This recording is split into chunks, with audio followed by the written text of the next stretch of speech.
Ekskuus, ek het hom hier aan my kant afgesit. Net voordat ons skriflesing lees, kom ons bid saam vir die persoon se hand langs jou en dan bid ons saam as geloofsfamilie.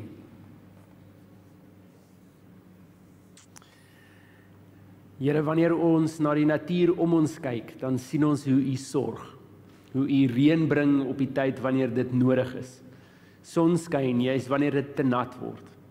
Hoe U in die natuur en in die instandhouding van die natuur, al is daar uiterstes, tog nog steeds U hand hou.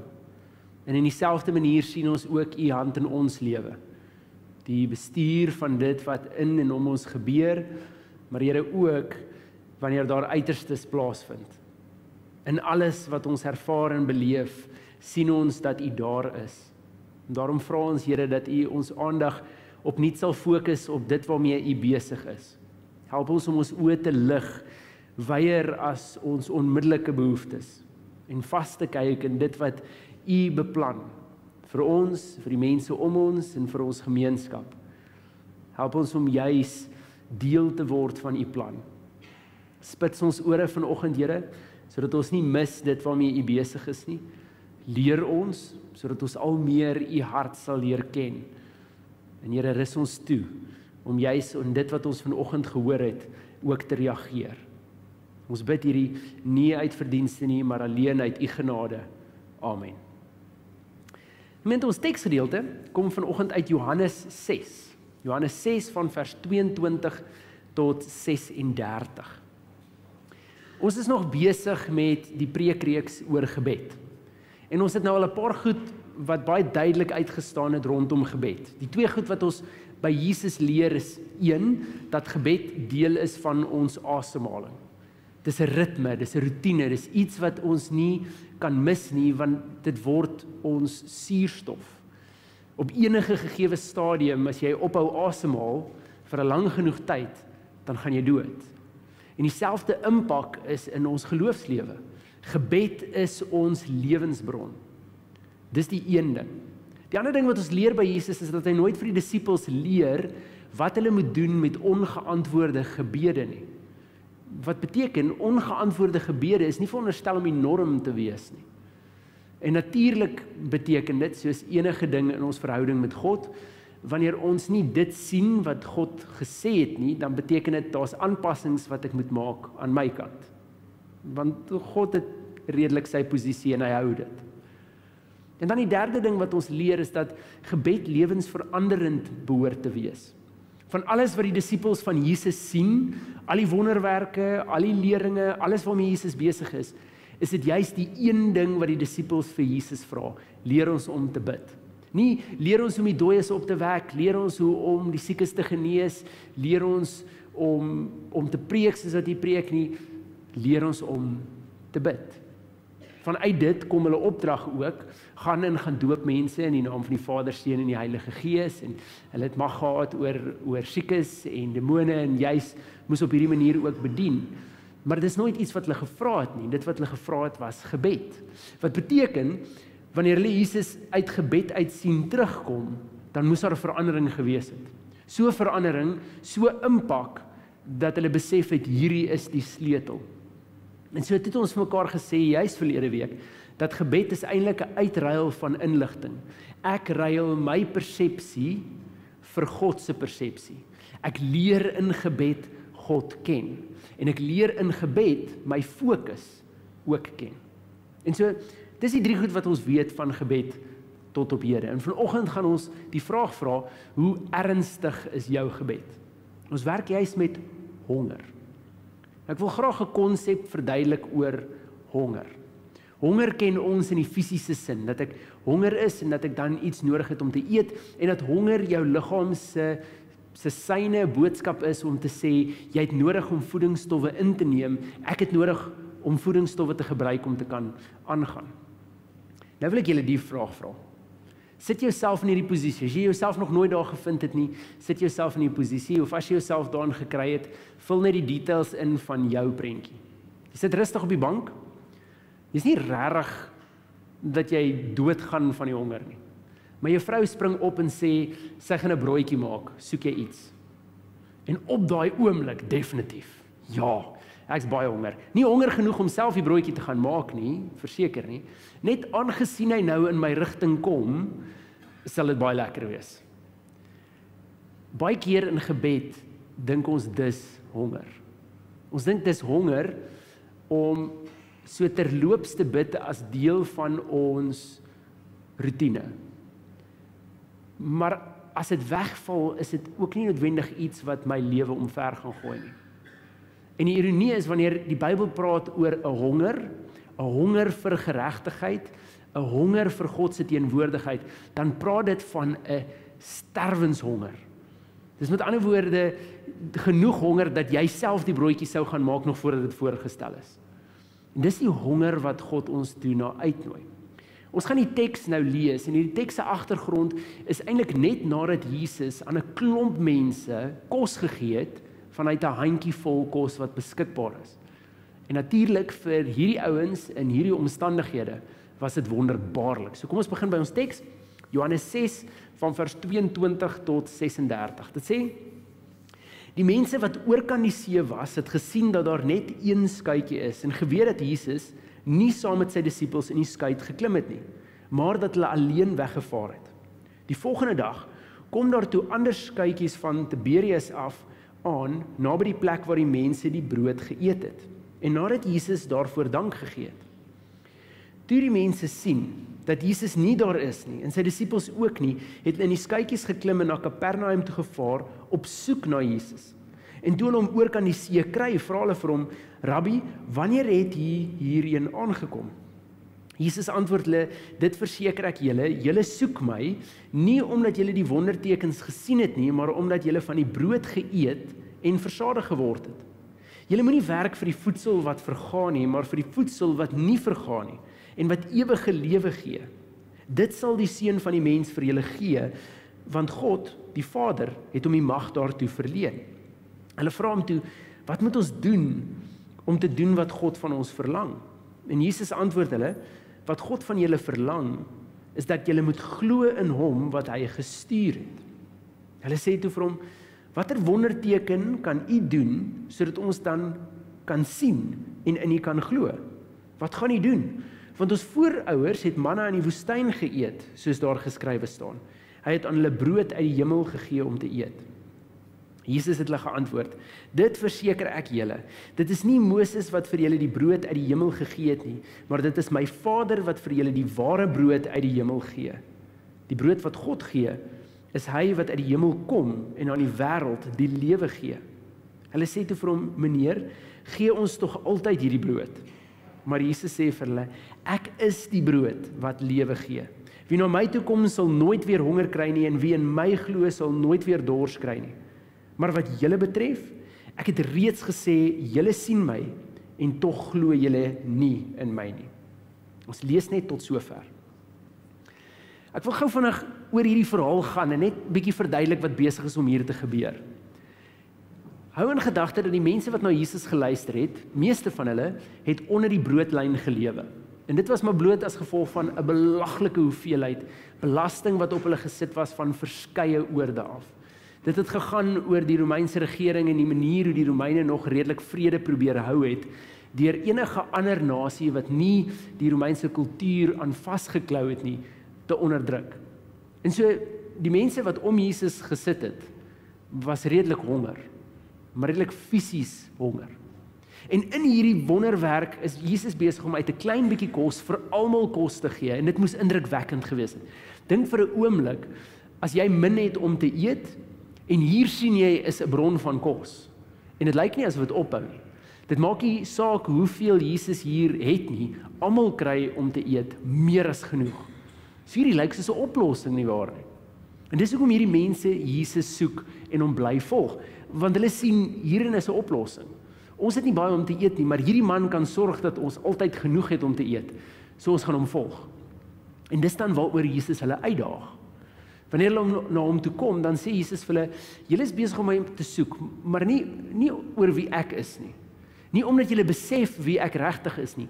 Julle kom soek my omdat julle honger was, julle het kos gekry en nou dink julle hierdie is die antwoord en die oplossing. En dan sê hulle: Alright, goed, maar as u dan nou sê wie u is, As jy dan nou is wie jy sê jy is, bewys dit so 'n bietjie. Gee vir ons 'n teken. En hulle noem dan die voorbeeld, hulle sê, ons het Moses gevolg en Moses het vir ons brood uit die hemel gegee.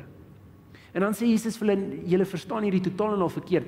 Dit was nooit Moses wat vir julle die brood gegee het nie, dis God wat julle die brood gegee het. En hierdie was 'n teken van God se voorsiening. Maar hierdie voorsiening was nie veronderstel om net 'n fisiese ding te wees nie. Dit gaan 'n bietjie verder, want ek is die lewende brood. En wie na my toe kom, sal nooit weer honger kry nie. Met ander woorde, wat Jesus vir hulle probeer sê is, dit wat julle gevind het in die woestyn en dit wat julle voorouers geëet het in die woestyn, dit was 'n manier vir God om te sê, ek sal na jou omsien. Maar waar jy gapings het en waar daar leemtes is ek die enigste ene wat dit gaan kan ten volle vul. Wat ook al jy in daai posisie sit wat nie God is nie, wat nie ek is nie, dit gaan jou net eenvoudig nie volmaak nie. Ek, sê Jesus, is die brood wat lewe gee. En dis wat besig is om hier af te speel. Dit klink amper so asof mens buitekant aan die disippels se kant wil staan en sê, maar kom julle nie agter dat hier meer is as dit nie. Kom julle nie agter dat dit oor meer gaan as net brood nie. Maar soveel keer vind ons onsself in dieselfde posisie. Wanneer ek bid, dan bid ek net vir dit wat ek self nodig het. Wanneer ek ernstig is oor my gebed, of honger is in my gebed, en honger vir antwoorde, dan bid ek vir dit wat ek self nodig het, vir dit wat nou dringend is. Wanneer ek bid vir die land, dan bid ek so 'n bietjie bolangs. Wanneer ek bid vir my gemeenskap, bid ek so 'n bietjie bolangs. Wanneer ek bid vir my familie, dan bid ek so klein bietjie bolangs. Maar wanneer dit gaan oor my finansies of my gesondheid of 'n kwessie wat nou dringend is, dan bid ek asof my lewe daarvan afhang. En is niks anders as wat hierdie mense met Jesus gedoen het nie. Ons het nou 'n behoefte, gee vir ons die behoefte, vul ons gaping, is al wat ons nodig het. En wat Jesus vir hulle die hele tyd sê is, ek het vir julle iets meer. Ons kry in Matteus 6, wanneer Jesus besig is om te leer hoe ons moet bid, dan sê hy onder andere vir die disippels, hoekom is julle enigstens bekommerd oor wat julle gaan eet, of wat julle gaan drink, of wat julle moet aantrek? Kyk na die natuur om julle. Sorg ek nie vir alles om julle reeds nie? En as ek vir gras en blommetjies en voëls so sorg, hoeveel te meer nie vir julle nie. En dan kom die opdrag, soek eers die koninkryk en sy geregtigheid, en al die res sal vir julle voorsien word. Jesus is die hele tyd besig om mense te leer, kyk net bietjie op. Al wat ek en jy altyd raak sien is ons eie nood, ons eie behoefte, ons eie uitdagings. En ons hoop dat wanneer ons in geloof na God toe met hierdie kom, dat God hierdie sal oplos. En dat solank as wat ek God bly volg en getrou as 'n gelowige bly leef, dat God hierdie behoeftes wat ek het en hierdie uitdagings wat ek het, net sal bly help toestop. Want ons weet, hierdie lewe is vol uitdagings. En is vol goed wat ons kan laat struikel en val en wat vir ons moeilik is. So solank God net hierdie gapings bly vul, dan is dit oukei. En tog bly God vir my en jou sê, kyk net bietjie op. Want daar is soveel meer as net dit. God het ons nie geroep om te sê, ek gaan alles wat jy nodig het vir jou gee, en jy kan net eenvoudig gemaklik wees daarmee nie. Daar was 'n Engelse rympie, wat sê, get all you can all you get, and then sit on the can. En dis wat ons baie keer maak met geloof. Ons vat alles wat ons kan kry, druk dit in 'n blikkie, en dan sit ons nou maar op ons eie hoopie met hierdie blikkie, en ten minste het ek dit wat ek nodig het, en daarmee gaan ek aan.